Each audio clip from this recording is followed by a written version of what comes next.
Maayong adlaw! Kumusta kayo dyan? So ito na nga guys, ready na kami papunta sa Glorious Fantasyland. At na mi! Alas 2 pala kami ng hapon pumunta sa Glorious Fantasyland. Kasi guys, ang mahal ng entrance, dapat sulit din para ma-enjoy namin lahat ng rides. Puro magdili si Tihon. Tamanday. Murag Palacios. Nada ba? So, sasakay na sila ngayon ng isang roller coaster. Ito pala yung second team, si Enday, si Joshua Sintilili, at saka si Nikki, and then si GP and si Miko. So, ready na sila para mag-igot-igot sa roller coaster. All right, and go! So yun na nga guys, nagsimula na ang roller coaster experience nila. Sa mga first time dito, talagang napaka-challenging talaga to. Kasi pero mo, roller coaster ka talaga dyan. O, diba? Kakatakot naman tong expression ni Miko. Grabe talaga, niluwan niya talaga yung expression niya doon pagbaba niya. O, diba? Kakatakot, no? Pero okay lang yun, at least naranasan niyo tong sumakay ng roller coaster, di ba? Challenging to. So ito naman yung pangalawang team na sila Angelini, si Enday, si Joshua at si Nikki. So ito na yung sila, o di ba? Bongga. Di ko maisip yung expression ni Enday dito. Hindi ko ma-imagine yung mukha niya pag sumigaw to. Naku po, binging-bingi ka talaga pag ikaw ang katabi niya. Naku, talaga. I-ano mo lang siya, isyagit mo lang siya. Ano ba yung isyagit? Isugaw mo lang siya para mawala yung takot mo. Tapos wag mo i-close yung mata mo. Talagang, alam mo yung kitang-kita talaga, ibuka mo talaga yung eyes mo, yung mata mo, para pag ganun, pagbaba at pag-akyat, o diba, kitang-kita mo talaga yung daan. At nakakatakot dito yung nasa unahan ka talaga. Yung nasa likod, okay lang, pero yung nasa unahan ka, my gosh, nakakatakot talaga guys. Kitang-kita talaga ang mukha ni Angelo na parang pumikit talaga siya at parang naiwan yung ulo niya nung pag-go down na ng roller coaster nila. Tawang-tawa talaga ako dito, grabe. Sobrang tawa ko as in talaga. Gusto ko pa namang sumakay pero natatakot lang ako. Ewan ko, bakit ako natatakot ngayon kung kailan tumanda at saka pa ako natakot. Pero dati, old days, sakay na ako ng sakay nito. Kahit doon pa sa CBO, pag may mga peryahan yan, sinasakyan ko talaga yan yung mga roller coaster yan. O diba, ganyan. Kasi ang Joe pa pala ang nasa unahan.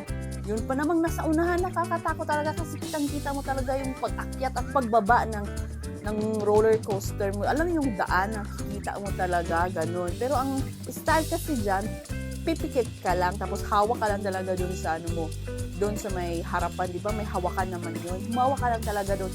Tapos yung pag-slide naman, yung pag-gilid-gilid, ano mo naman yun eh, hawakan mo naman ng maigi. So, firm na firm talaga. Hindi ka naman malalaglag dyan.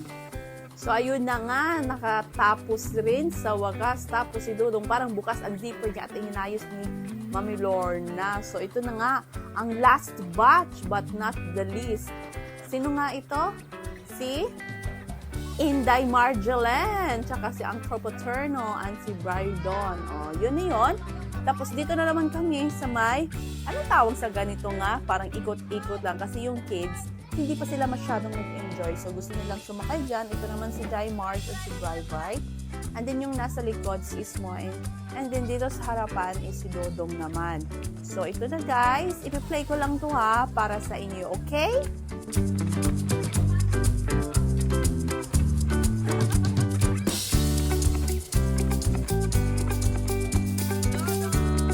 Say hi pala kay Dodong. Hi, Dong. O, diba?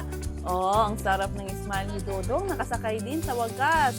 And then, si Ismoy. Hi, Ismoy. O, sige, hawak ka lang dyan, Ismoy, ha? Huwag kang bibitaw dyan, okay? So, ito lang kami sa merry-go round and round. And then, tapos na. Okay, that's it. And ito, guys, ang pinaka challenging na roller coaster, ang Zimmerman. Hindi ako sumakay dito kasi nga, takot na nga ako doon. Takot ako dito, di ba? Kasi parang feeling ko, mahuhulog ako. Ayoko talaga kasi yung bigat ko parang hindi ako sure sa bigat ko eh. Parang napakataba ko talaga para sumakay dito. Sila kasi mga magagaan lang yan. So, caring-carry lang. Parang ako kasi parang ayoko eh. Takot talaga ako. So, sila na yung sumakay dyan. Silang Enday. Si Enday talaga karang si Ginaline. My God, parang gustong-gusto niya talagang sakyan lahat. Naka-4 na beses sila sa gabi na to. At dito na kami sa 8D movie. Mamaya i-show ko sa inyo ang picture na kung saan nandun sila, kung sinong yung mga sumakay. Ito naman yung 8D movie. Pero may suot kayo dito na na parang glasses pang 3D, di ba? Kung manood kayo ng sine, di ba may sinusuot kayo glasses? Dito din sa 8D na movie, meron din ganyan. Tapos nakakatakot lang siya kasi nga, parang siyang totoo. Na may mga ahas, parang tutuklawin ka talaga. Alam mo yung mga alien na yan. Tapos ito na, tapos na! Yan kami.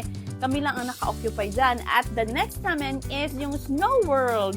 Hindi ko guys nakuhanan yung video namin sa labas while waiting sa mga jacket namin. Ang advice ko lang dito, pag pupunta kayo dito sa Fantasyland, dapat magsapatos kayo kung pupunta kayo sa Snow World. Kasi pag hindi kayo nakasapatos at nakatsinelas at nakasandals, magre-rent pa kayo ng sapatos na worth 250 pesos, which is kung diba, sayang din naman. Hindi naman mag-iisang oras ang stay mo dito kasi sobrang lamig naman eh. As in, sobrang lamig talaga. Tapos ako nito, hindi pa nga ako nakapansin, saya lang. Kasi nung pumunta ako dito, short pants lang ako.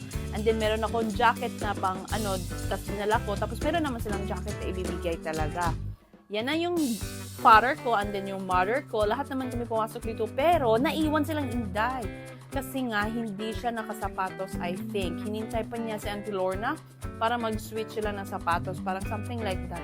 Oo, parang ganun. Hindi ko na masyadong maalala, pero parang feeling ko yun na yun. So, batch by batch kami nang pumunta dito. So, super lamig talaga. Buti dinala ko yung gloves ko na nandito sa Kuwait. Pumunta kasi ako doon dati sa Georgia. Parang dinala ko na. Pero, okay naman. Caribals lang naman ang lamig dyan kasi ang kapal ng jacket. So, ito sa si Ismoy, nagutom na siya sa mga rides niya. O, diba? Gutom na gutom, besh.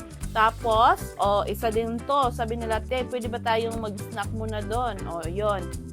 So, kumain kami saglit. Tapos, ito na yung hindi ko alam kung ano to. Basta iduduyan ka rin dyan. Sobrang ganun lang. Pero, char lang yan, guys, ha? Hindi talaga yan yung, yung bilis niya. Fast forward ko lang yan. Ito talaga yung totoong ikot niya. Tapos, nandyan silang Auntie Lorna, si Chippy, si Nikki. Hindi ko na alam kung sino pa ang sumakay dyan eh. O, diba? Bongga. Tapos, hindi pwede namang hindi kumain. So, mag-dinner muna kayo.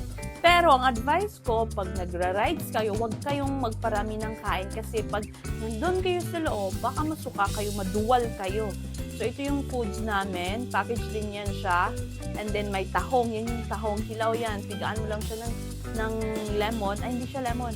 Kalamansi. Tapos yan, kakainin mo na siya dyan. Parang yun lang. Parang natitikman ko. Oh my God! Lasang lupa. Ganun naman talaga siguro, di ba? Kasi nasa lupa siya, di ba? So, may sabaw. Tapos hindi ko na alam, all the way down na kasi yung mga pagkain dito, gutom na, di ba? O yan si Daddy, then si Enday, and si Auntie Lorna, tapos silang Uncle Joe, Auntie Lily, Uncle Paterno. And ito na nga yung mga pictures namin. So enjoy nyo na lang guys yung pictures namin habang nandun kami sa labas. Meron pa kaming mga picture taking na nangyayari doon. Pa-picture sa manok, pa-picture sa labas. Diba kami? Yan yun, dinner namin. 1, 2, 3, smile. Parang ganon. Yan yung tahong. And then ito yung sa labas. And then yan si JP, yung sa paikot-ikot na yan. Diba? Tapos meron palang parang coffee time doon sa cafe. Parang may cafe dyan sa loob ng Snow World. Ang hot chocolate is nasa 150 pesos ata yun. Pero nandun kasi siya sa gitna eh. Parang hindi rin siya advisable kasi medyo madulas kasi itong snow dito. Hindi na kasi siya yung pinong-pino. Yung totoong snow talaga, pag inapakan mo, pag bago pa lang siya, parang hindi naman siya madulas. Pero pag habang tumatagal na siya, nagiging madulas na siya kasi nagiging ice na. So ito yung nasa loob ng 8D movie na to. Super enjoy naman talaga dyan. Kami lang nag-occupy dyan sa panahon na yan. Kasi ang dami na namin, diba? So yun na yun. And then, pagkatapos nito, at umuwi na kami. Tapos, ito yung mga Zimmerman na grabe, sobrang tapang nila. Ikot-ikot sila doon sa isang napakahaba at napakalaking roller coaster. Diba? Yan, picture taking. I hope, guys, na nag-enjoy kayo sa video ko. susunod, i-upload ko naman kung anong mga sinakyan namin sa panahon na ito. Sa panahon na ito talaga. Okay? So, yun na yun. Sana nag-enjoy kayo. And don't forget to like and subscribe on my channel. See you guys on my next vlog. Okay, bye-bye!